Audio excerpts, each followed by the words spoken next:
thank you for joining us on this Monday, August 3rd. I'm Jurnee Taylor. And I am Hoyt. So glad you could be with us here as we get this work week started with meteorologist Nathan Scott over there looking at a wonderful way to start this month. Yep. And with the heat on the horizon, we'll take what we got right now. Rolling Jurnee, today's high was a little bit warmer than what we saw yesterday. Yesterday's high was 90. Today's high at Little Rock was 93, but still did not feel too bad out there whatsoever. Temperatures right now, 95 in Conway, 90 in Searcy, 94 in Arkadelphia, and 94 in Camden. We've had those fair weather cumulus clouds. Those will disappear shortly before sunset. And here's your dew point, which is comfortable. When you have dew points into the 60s for the first week of August, you certainly cannot complain about that whatsoever. So your air temperature and your heat index pretty much are on point and match. Planning out your evening, great evening to enjoy on the porch or take a walk around the neighborhood. Temperatures will go from the 90s into the 80s and will continue to slip down primarily into the upper 60s for many areas. To start off your Tuesday, north central Arkansas, northeast Arkansas, we'll go for a low of 70 here in Little Rock. And tomorrow, I think temperatures will be a touch warmer. Highs most likely topping out into the mid 90s. And once again, we'll see mostly sunny to partly cloudy skies. More heat, more humidity will build in here as we go through the rest of the work week. I'll have more on the complete 7-day forecast coming up. All right, Nathan, thank you. The Affordable Care Act program that expanded the number of people eligible for Medicaid now faces an uncertain future. Yeah, state leaders say they're working with federal officials on a temporary extension while lawmakers look toward long-term solutions. THV 11's Maya Ellison explains what happens next. According to Arkansas DHS, more than 200,000 Arkansans utilize ARhome, the state's Medicaid expansion program. But after federal officials rejected the state's request to expand the program, advocates say this is just about more than policy. This is about access.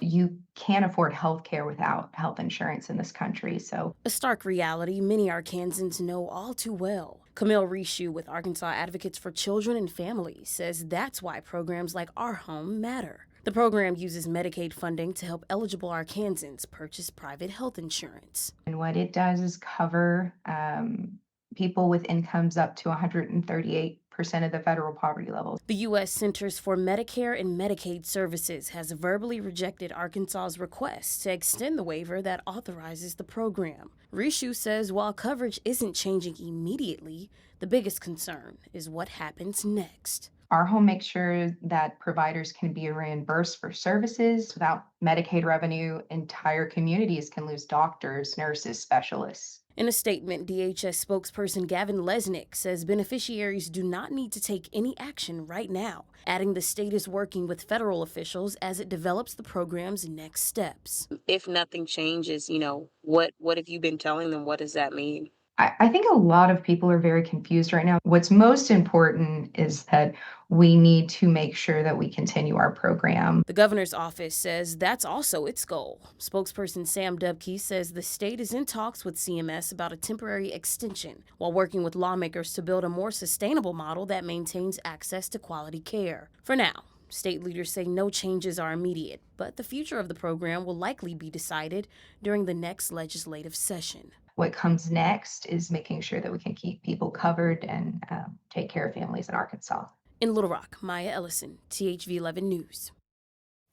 All right, Maya, thank you. The state has budgeted between $2 and $2.5 billion for the ARhome program in this fiscal year. It's on a 90-10 split with the federal government.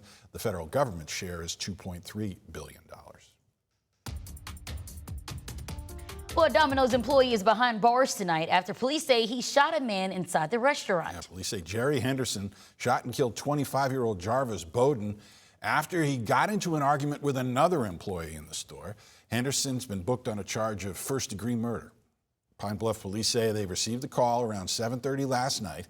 When officers arrived to the Domino's on Olive there near 23rd, they found Bowden dead on the kitchen floor. Yeah, witnesses told police Bowden was fighting with another employee, as we mentioned, when Henderson stepped in and allegedly shot him.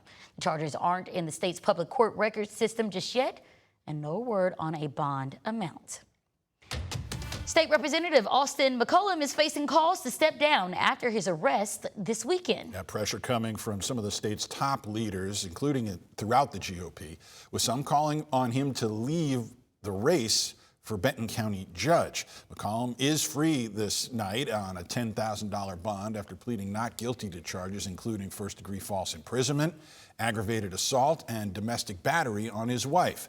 Governor Sarah Huckabee Sanders is among several leaders calling for McCollum to step aside. McCollum won the GOP primary for judge back in March and is the only candidate on the November ballot for now. Defense attorney Adam Rose is not involved in this case, but he says there are very few circumstances in the court system that would remove him before Election Day. If he doesn't meet those requirements and he voluntarily does not choose to, no. Unless he's convicted before November 3rd of a felony, which is possible, then the governor can remove him because that you cannot hold office while being a convicted felon in the state of Arkansas. The governor at that point has every authority to remove him. Other than that, no.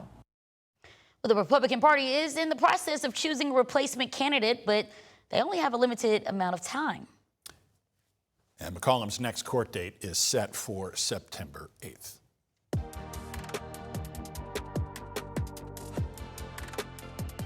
Well, the most wonderful time of the year for some folks after the long summer, but it's already underway, the school year we're talking about, and it marks a new chapter for the Pine Bluff School District, now under interim superintendent Philip Carlock. Yeah, after a period of academic and operational challenges for the district, Carlock says his priority at this point is continuing to improve test scores and graduation rates. He says the district's expanding literacy and financial education efforts while also encouraging staff to embrace, as you see there, this year's theme of a champion for every child.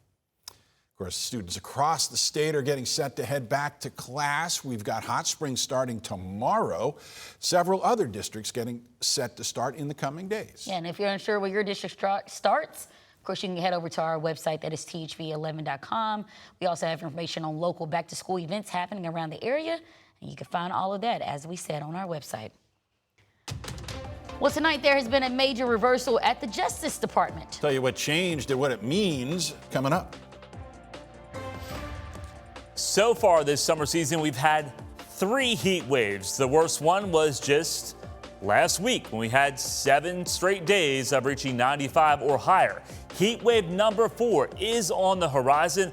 I'll let you know how intense that one could be coming up.